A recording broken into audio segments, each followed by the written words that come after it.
Everyone, previous class में हमने cell transport across the plasma membrane and different type of solutions के बारे में पढ़ा, जैसे hypotonic, hypertonic and isotonic solutions.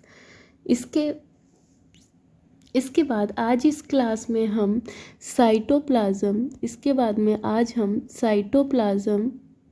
And nucleus के बारे में पढ़ेंगे।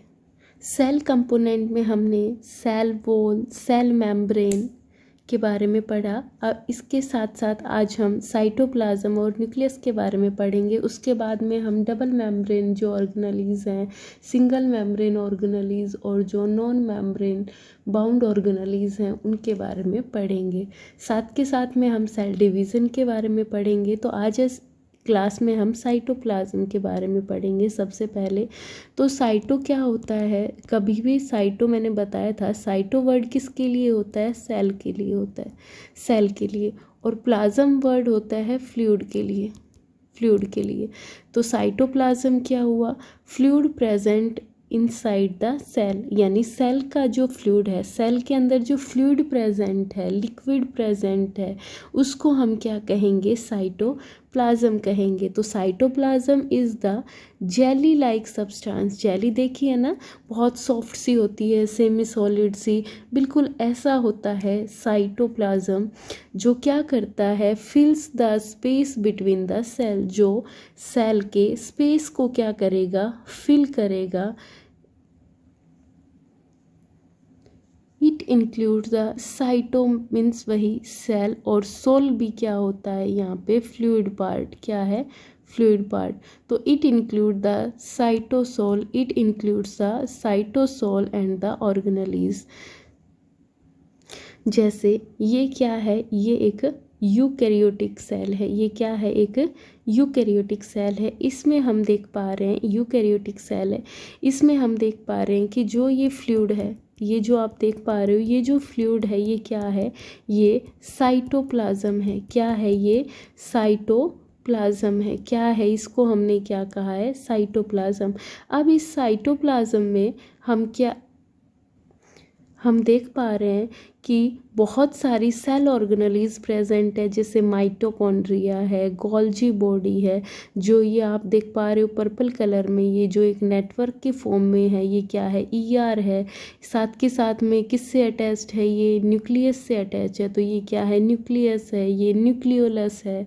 साथ के साथ में यहाँ पे वैक्यूल्स प्रेजेंट रहेंगे, और भी बहुत सारे जो सेल कंपोनेंट्स हैं वो प्रेजेंट रहेंगे, राइबोसोम्स रहेंगे, बहुत सारे जो आपके सेल कंपोनेंट है, मतलब सारे सेल कंपोनेंट कहाँ प्रेजेंट रहेंगे, साइटोप्लाज्म में। और आप देख पा रहे हो कि जो साइटोप्लाज्म है वो क्या कर रहा है, फिल कर रहा है सेल के स्पेस को, सेल स्पेस को फिल कौन कर रहा है, साइटोप्लाज्म। तो साइटोप्लाज्म क्या हुआ, the fluid present inside the cell, fluid present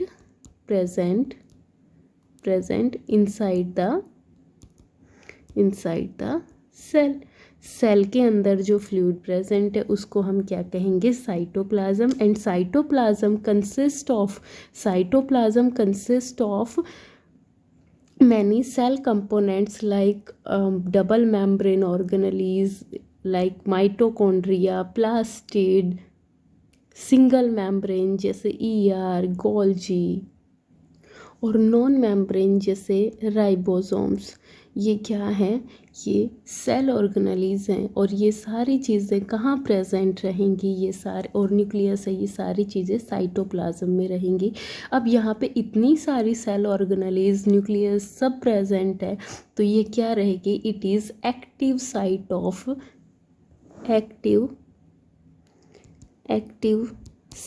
of metabolic reactions. ये क्या रहेगी, यहाँ पे बहुत सारी मेटाबॉलिक रिएक्शंस टेक प्लेस करेंगी। साथ के साथ में क्या रहेगा, it help in transport of material.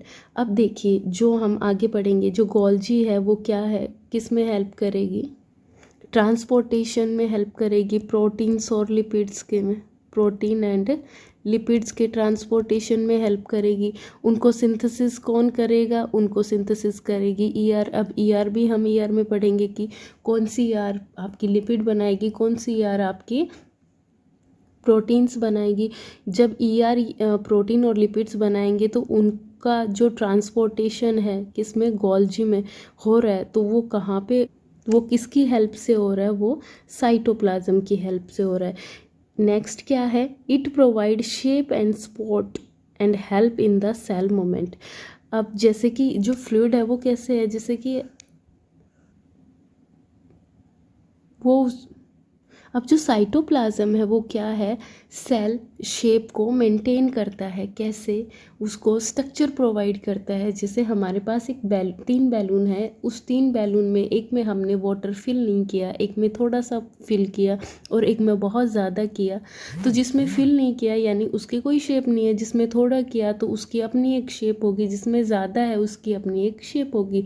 तो फ्लूइड क्या हुआ, फ्लूइड क्या कर रहा है यानी पानी क्या कर रहा है, उसको शेप प्रोवाइड कर रहा है। ऐसे ही जो साइटोप्लाज्म है ये क्या करेगा, शेप प्रोवाइड करेगा किसको, सेल को। साथ के साथ में ये क्या करेगा, सपोर्ट करेगा और ट्रांसपोर्टेशन में भी हेल्प करेगा। तो साइटोप्लाज्म क्या हुआ, fluid of the cell, fluid of the cell. साथ के साथ में क्या क्या रहेगा, इसके अंदर बहुत सारे क्या रहेंगे, सेल कंपोनेंट्स प्रेजेंट रहेंगे। ये मोमेंट में हेल्प कर रहा है, ट्रांसपोर्टेशन में हेल्प कर रहा है, साथ के साथ में शेप प्रोवाइड कर रहा है और सपोर्ट कर रहा है, सपोर्ट प्रोवाइड कर रहा है सेल को। आई होप आपको साइटोप्लाज्म अच्छे से समझ आया होगा। इसके बाद में हम क्या पढ़ेंगे, न्यूक्लियस। अब हम न्यूक्लियस के बारे में पढ़ेंगे। तो न्यूक्लियस कैसा रहेगा, न्यूक्लियस एक डबल मेम्ब्रेन स्ट्रक्चर रहेगा। कैसा रहेगा, एक डबल मेम्ब्रेन स्ट्रक्चर रहेगा।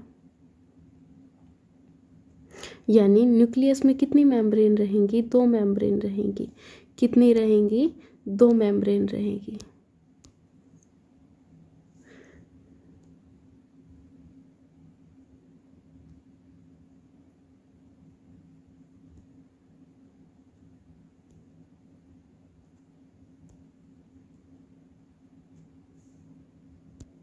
तो आइए अब हम न्यूक्लियस को देखते हैं। जो ये न्यूक्लियस का आप स्ट्रक्चर देख पा रहे हो, जो ये न्यूक्लियस है इसमें आप देख पा रहे हैं कि इसमें 2 मेम्ब्रेन है। इसको कहेंगे आउटर मेम्ब्रेन। क्या कहेंगे, outer membrane.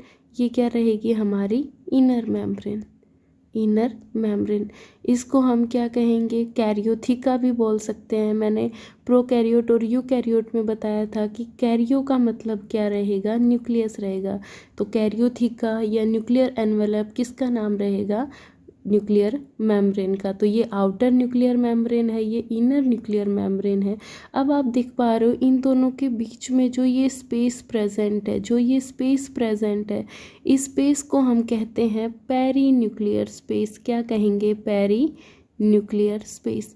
Peri nuclear space क्या होगा, the space present between the 2 nuclear membrane, the space present between the 2 nuclear membrane. इसके बाद में आप जो ये डार्क ब्लू कलर का देख रहे हो ये क्या है, न्यूक्लियोलस है। न्यूक्लियोलस को हम क्या कहते हैं, न्यूक्लियोलस को हम लिटिल न्यूक्लियस भी कहते हैं। क्यों, क्योंकि ये क्या है, एक्टिव साइट ऑफ आरएनए है। आरएनए का मतलब हुआ राइबोसोमल राइबोन्यूक्लिक एसिड। यानी यहाँ पे क्या बनेंगे, राइबोसोम्स बनेंगे। तो न्यूक्लियोलस को हम कह सकते हैं क्या, राइबोसोमल फैक्ट्री। न्यूक्लियोलस को हम क्या कहेंगे, राइबोसोमल फैक्ट्री। इसके बाद में आप देख पा रहे हो ये जो है, ये जो हिस्सा है ये न्यूक्लियस की आउटर मेम्ब्रेन से अटैच है। ये क्या है, ईआर है। क्या है, ईआर है। तो ईआर कहाँ पे प्रेजेंट रहेगी, बिल्कुल अटैच्ड रहेगी आउटर न्यूक्लियर मेम्ब्रेन पे। कैरियोथिका पे जो अटैच्ड रहेगी वो क्या रहेगी, ईआर यानी एंडोप्लाज्मिक रेटिकुलम। अब ये एंडोप्लाज्मिक रेटिकुलम पे आप जो रेड कलर के जो आप डॉट देख पा रहे हो ये क्या रहेंगे, राइबोसोम्स। राइबोसोम्स है वो किसी में अब्सेंट है, यानी यहाँ पे अब्सेंट है और यहाँ पे प्रेजेंट है। तो इसका मतलब क्या हुआ कि जो ईआर है उसमें राइबोसोम प्रेजेंट भी होते हैं और अब्सेंट भी होते हैं, और राइबोसोम प्रेजेंट एंड एब्सेंस के बेसिस पे ही हमने इसको फर्दर 2 कैटेगरीज में डिवाइड किया है, SCR एंड RER, वो हम नेक्स्ट वीडियो में पढ़ेंगे। इसके बाद में आप देख पा रहे हो कि यहाँ पे ये पोर्स प्रेजेंट है, इन पोर्स को कहेंगे हम न्यूक्लियोपोर। क्या कहेंगे हम? न्यूक्लियोपोर। तो the pore present between the two membrane, अब जो पोर्स प्रेजेंट है दो मेम्ब्रेन में, इसको कहेंगे हम न्यूक्लियोपोर। और इसके बीच में जो ये फ्लूइड प्रेजेंट रहेगा, जो मैट्रिक्स रहेगा न्यूक्लियस का, उसको हम कहेंगे न्यूक्लियोप्लाज्म। क्या कहेंगे हम? न्यूक्लियोप्लाज्म कहेंगे। तो प्लाज्म का मतलब क्या बताया था? फ्लूइड। जो न्यूक्लियस का फ्लूइड है उसको हम क्या कहेंगे? न्यूक्लियोप्लाज्म कहेंगे। अब यहाँ से क्या रहेगा, जो पोर्स हैं ये किस में हेल्प करेंगे? ये एक्सचेंज ऑफ मटेरियल में हेल्प करेंगे। ये किस में हेल्प करेंगे? एक्सचेंज ऑफ मटेरियल में हेल्प करेंगे। साथ के साथ में जो ये ब्लू कलर का जो ये थ्रेड लाइक जो स्ट्रक्चर देख पा रहे हो, ये क्या रहेगा? ये क्रोमेटिन क्या होता है? ये जो थ्रेड लाइक स्ट्रक्चर है इसको हम क्या कहेंगे? क्रोमेटिन मटेरियल कहेंगे। ये क्रोमेटिन मटेरियल किसका है, यानी ये थ्रेड लाइक स्ट्रक्चर किसका है? ये डीएनए का है। किसका है? ये डीएनए का। तो डीएनए का जो थ्रेड लाइक स्ट्रक्चर है उसको हम क्या कहेंगे? क्रोमेटिन। और डीएनए का कंडेंस्ड फॉर्म रहेगा उसको हम क्या कहेंगे? क्रोमोसोम कहेंगे। क्या कहेंगे? क्रोमोसोम कहेंगे। आई होप न्यूक्लियस के जो ये स्ट्रक्चर हमने बनाया है, डायग्राम हमने बनाया है, इसके बेसिस पे आपको अच्छे से समझ में आया होगा कि न्यूक्लियस है उसके पास कितने मेम्ब्रेन है? दो मेम्ब्रेन है। तो इसीलिए न्यूक्लियस को हम डबल मेम्ब्रेन बाउंड स्ट्रक्चर कहेंगे। साथ के साथ में यहाँ न्यूक्लियोलस प्रेजेंट है, क्रोमेटिन प्रेजेंट है, इसके सरफेस पे क्या प्रेजेंट है? एंडोप्लाज्मिक रेटिकुलम है, पोर्स प्रेजेंट है, दो जो न्यूक्लियर मेम्ब्रेन है इनके बीच के स्पेस को हमने क्या कहा है? पेरी न्यूक्लियर स्पेस कहा है। और जो फ्लूइड प्रेजेंट है उसको हमने क्या कहा है? न्यूक्लियोप्लाज्म कहा है। आइए न्यूक्लियस को और अच्छे से एक डायग्राम की हेल्प से और समझते हैं। अब सबसे पहले जो न्यूक्लियस है उसकी डिस्कवरी किसने करी ये पूछा जाता है। तो न्यूक्लियस की जो डिस्कवरी है वो किसने करी? रॉबर्ट ब्राउन ने करी। रॉबर्ट ब्राउन ने करी। याद कैसे रखेंगे? जो रॉबर्ट हुक है उसने किसकी डिस्कवर, हम सेल पढ़ रहे हैं और हमें पता है सेल की डिस्कवरी रॉबर्ट हुक ने करी है। तो हुक ने किसकी डिस्कवरी करी? सेल की करी। और रॉबर्ट ब्राउन है, ब्राउन में लास्ट में NR है और न्यूक्लियस में स्टार्टिंग में NR है। तो हम समझेंगे अच्छे से, हमें ये ट्रिक है कि याद रहेगा कि जो न्यूक्लियस है उसकी डिस्कवरी किसने करी है? रॉबर्ट ब्राउन ने करी है। साथ के साथ अभी हम स्ट्रक्चर देख लेते हैं। जो न्यूक्लियस है उसका जो स्ट्रक्चर है, सबसे पहले क्या है? न्यूक्लियर एनवेलप है। इसको हम न्यूक्लियर मेम्ब्रेन भी बोलते हैं। क्या बोलते हैं? न्यूक्लियर मेम्ब्रेन भी बोलते हैं। साथ के साथ हम इसको इसको हम क्या कहेंगे? कैरियोथिका भी बोलते हैं। क्या बोलते हैं? कैरियोथिका भी बोलते हैं। तो ये क्या है? Double membrane that surrounds the nucleus. जो न्यूक्लियर मेम्ब्रेन है वो कैसी रहेगी? डबल मेम्ब्रेन रहेगी। यानी इसके अंदर क्या रहेंगी? दो मेम्ब्रेन प्रेजेंट रहेंगी। एक मेम्ब्रेन ये रही और एक आपकी ये रही। साथ के साथ में यहाँ पे पोर्स प्रेजेंट है। जो आप देख पा रहे हो ये पोर्स है। ये क्या है? टाइनी ओपनिंग्स है, छोटे छोटे ओपनिंग्स है जो क्या करेंगे? यहाँ मटेरियल का एक्सचेंज करेंगे साइटोप्लाज्म और न्यूक्लियोप्लाज्म में। न्यूक्लियोप्लाज्म क्या हुआ? प्लाज्म का मतलब होता है फ्लूइड। तो जो मैट्रिक्स रहेगा न्यूक्लियस का उसको हम क्या कहेंगे? न्यूक्लियोप्लाज्म कहेंगे। उसके बाद में जो थ्रेड लाइक स्ट्रक्चर आप देख पा रहे हो, जो ये आप देख पा रहे हो थ्रेड लाइक स्ट्रक्चर है, इसको क्या कहेंगे? हम क्रोमेटिन कहेंगे। क्रोमेटिन क्या होता है? Thread like structure of DNA. Thread like structure of क्या रहेगा? ये डीएनए रहेगा। तो क्रोमेटिन क्या हुआ? थ्रेड लाइक स्ट्रक्चर रहेगा किसका? डीएनए एंड प्रोटीन्स का ड्यूरिंग द सेल डिवीजन। अब जब जो क्रोमेटिन है वो कंडेंस हो जाएगा तो किसकी फॉर्म में आ जाएगा? क्रोमोसोम की फॉर्म में आ जाएगा। साथ के साथ में क्या रहेगा, न्यूक्लियोलस है क्या रहेगा, उसको हम लिटिल न्यूक्लियस या फिर टाइनी न्यूक्लियस भी बोलते हैं, क्योंकि ये क्या है, एक्टिव साइट रहेगी किसकी, आरआरएनए की। यानी जो न्यूक्लियस है उसको हम क्या बोल सकते हैं, राइबोसोमल फैक्ट्री बोल सकते हैं, राइबोसोमल फैक्ट्री बोल सकते हैं। तो आई होप आपको न्यूक्लियस अच्छे से समझ में आया होगा। अभी हम फंक्शंस देख लेते हैं। जो न्यूक्लियस है वो क्या करता है, जेनेटिक इन्फॉर्मेशन स्टोर करता है। Genetic information in the form of DNA, जो क्या करेगा, कैरीज हेरिडिटरी इन्फॉर्मेशन। जैसे हमारे पेरेंट्स की आइज़ हैं, हेयर्स हैं, वो उनके जैसे हमारे अंदर आ जाते हैं, मतलब जो उनके कैरेक्टर्स हैं वो हमारे अंदर आते हैं। किसकी हेल्प से, न्यूक्लियस की हेल्प से। It control cellular activities, cell के अंदर जितनी भी मेटाबॉलिक एक्टिविटीज़ होंगी वो सब, तो ये क्या करता है, सेलुलर जितनी भी यानी सेल की जितनी भी एक्टिविटीज़ हैं उनको कंट्रोल करेगा। अब क्या कर रहा है, ये कंट्रोल कर रहा है, इसीलिए हम इसको क्या कहेंगे, हेड ऑफ द सेल या मास्टर ऑफ द सेल, या फिर इसको हम क्या कहेंगे, डायरेक्टर ऑफ द सेल भी कहेंगे। क्यों ये जितनी भी सेल की एक्टिविटीज़ हैं उनको ये क्या करता है, ये क्या करता है, उसको कंट्रोल करता है। जितनी भी सेल की एक्टिविटीज़ हैं उनको, चाहे वो रेगुलेट्स सेल की ग्रोथ के लिए हो, मेटाबॉलिक एक्टिविटीज़ के लिए हो, रिप्रोडक्शन के लिए हो, या फिर प्रोटीन सिंथेसिस के लिए हो। और प्रोटीन सिंथेसिस कहाँ से होगा, राइबोसोम से, क्योंकि हमें पता है जो न्यूक्लियोलस है वहाँ क्या बन रहा है, राइबोसोम्स बन रहे हैं। और राइबोसोम्स क्या हैं, प्रोटीन फैक्ट्री, यानी राइबोसोम्स क्या बनाते हैं, प्रोटीन बनाते हैं। तो हम कह सकते हैं कि न्यूक्लियस है वो क्या करता है, प्रोटीन सिंथेसिस भी करता है, क्योंकि हमें पता है जो न्यूक्लियोलस है उसके पास क्या है, राइबोसोम्स है। जो राइबोसोम्स रहेंगे वो क्या करेंगे, प्रोटीन सिंथेसिस का काम करेंगे। साथ साथ में सेल डिवीज़न, जब आप देख पा रहे हो जो ये थ्रेड लाइक स्ट्रक्चर है उसको हमने क्या कहा, उसको हमने क्रोमेटिन कहा है। क्या कहा है, क्रोमेटिन कहा है। साथ के साथ में जब वो कंडेंस फॉर्म में आ जाएगा तो हम उसको क्या कहेंगे, क्रोमोसोम कहेंगे। तो न्यूक्लियस क्या कर रहा है, सेल डिवीज़न में भी हेल्प कर रहा है। डीएनए रेप्लिकेट करेगा and chromosome ensure accurate distribution of genetic material.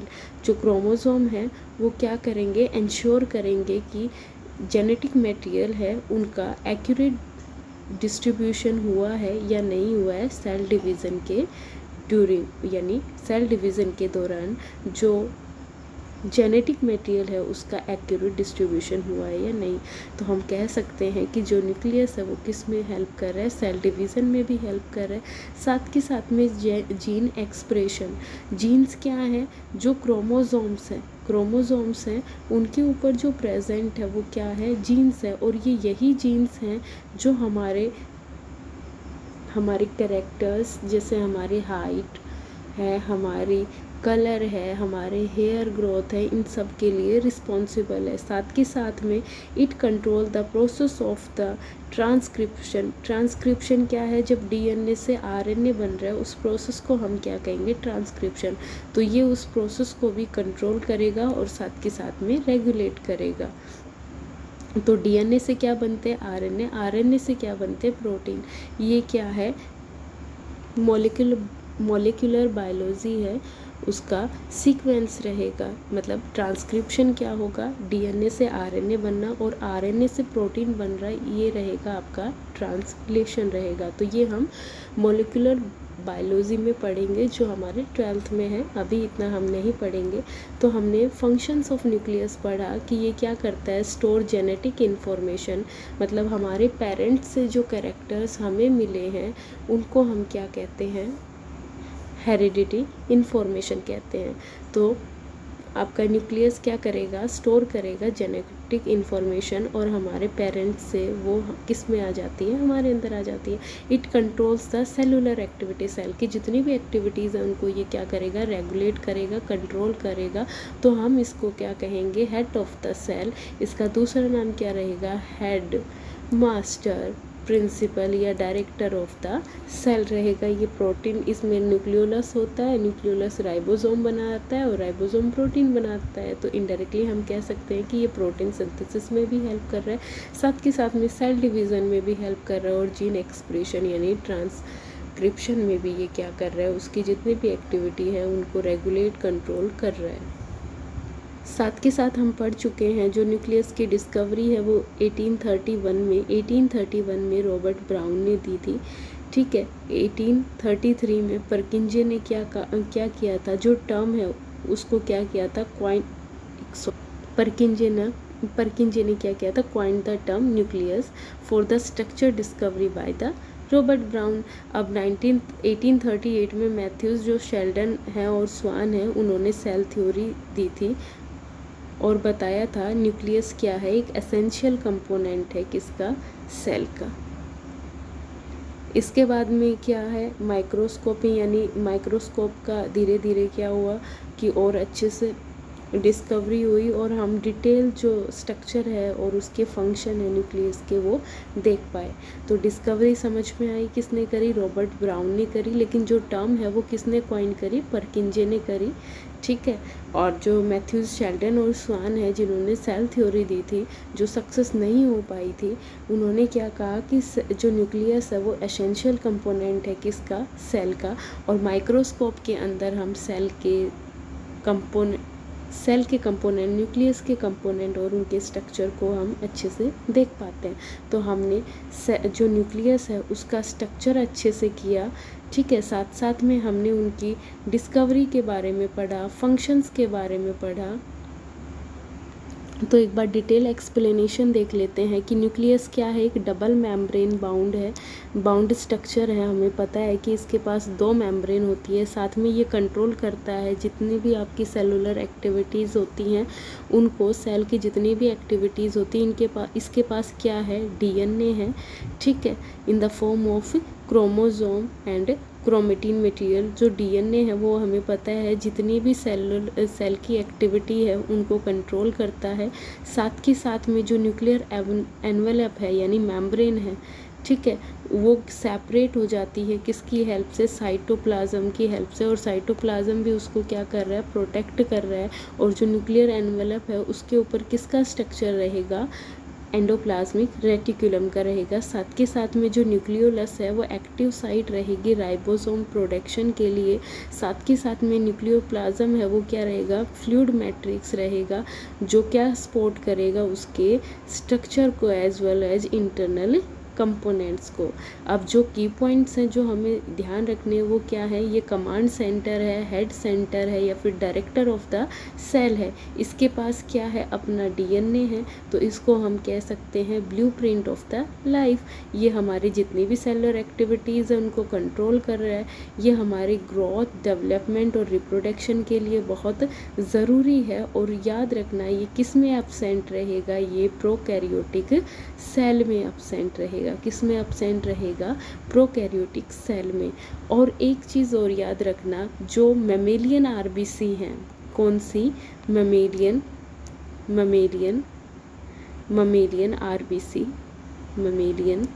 RBC में न्यूक्लियस नहीं होता। साथ के साथ में जो सीव ट्यूब्स हैं या सीव सेल्स हैं उनमें नहीं होता। मैमेलियन आरबीसी क्या है, एनिमल्स में प्रेजेंट होंगी। आप आगे जाके पढ़ोगे जो डाइवर्सिटी आपका चैप्टर है उसमें, कि जो मैमेलिया है वो एक क्लास रहेगी एनिमल किंगडम की। साथ के साथ में सीव ट्यूब्स किस में रहेंगे, प्लांट्स में। और जो न्यूक्लियस की जो पोजीशन है वो भी प्लांट्स कहाँ से स्टार्ट हो रहा है, पी से स्टार्ट हो रहा है ना। तो याद रखना प्लांट्स में जो न्यूक्लियस रहेगा वो कहाँ रहेगा, पेरीफ्री पे रहेगा, यानी मतलब सरफेस के बिल्कुल पास में रहेगा। जैसे ये न्यूक्लियस है तो इसके सरफेस के बिल्कुल पास में क्या रहेगा, न्यूक्लियस प्रेजेंट रहेगा। और जो एनिमल्स रहेंगे उसमें कहाँ प्रेजेंट रहेगा, न्यूक्लियस सेंटर में रहेगा। तो ये भी जब हम प्लांट सेल और एनिमल सेल जब पढ़ते हैं, उनका डायग्राम बनाते हैं, तो ध्यान रखेंगे जो प्लांट सेल रहेगी उसमें पेरिफेरी पे प्रेजेंट रहेगा, और जो एनिमल सेल जो एनिमल सेल रहेगी उसमें सेंटर में प्रेजेंट रहेगा। प्रोकैरियोटिक सेल में क्यों एब्सेंट रहेगा न्यूक्लियस, क्योंकि उसमें nucleus like structure nucleoid present है, न्यूक्लियस नहीं प्रेजेंट है। तो आई होप आपको अच्छे से समझ में आया होगा cytoplasm as well as nucleus के बारे में। तो आज का आपका क्वेश्चन रहेगा कि न्यूक्लियस की डिस्कवरी किसने करी और स्पेस प्रेजेंट रहता है दो न्यूक्लियर मेम्ब्रेन के बीच में, उस स्पेस को हम क्या कहेंगे। तो क्वेश्चन आपके क्या रहेंगे कि न्यूक्लियस की डिस्कवरी किसने करी और space present between the two membranes is called, fill in the blanks. तो आप इसको अच्छे से आंसर दीजिए कमेंट के थ्रू। आई होप आपको अच्छे से वीडियो समझ में आई होगी। अगर अच्छे से समझ आई हो तो लाइक कीजिए, सब्सक्राइब कीजिए एंड thanks for watching।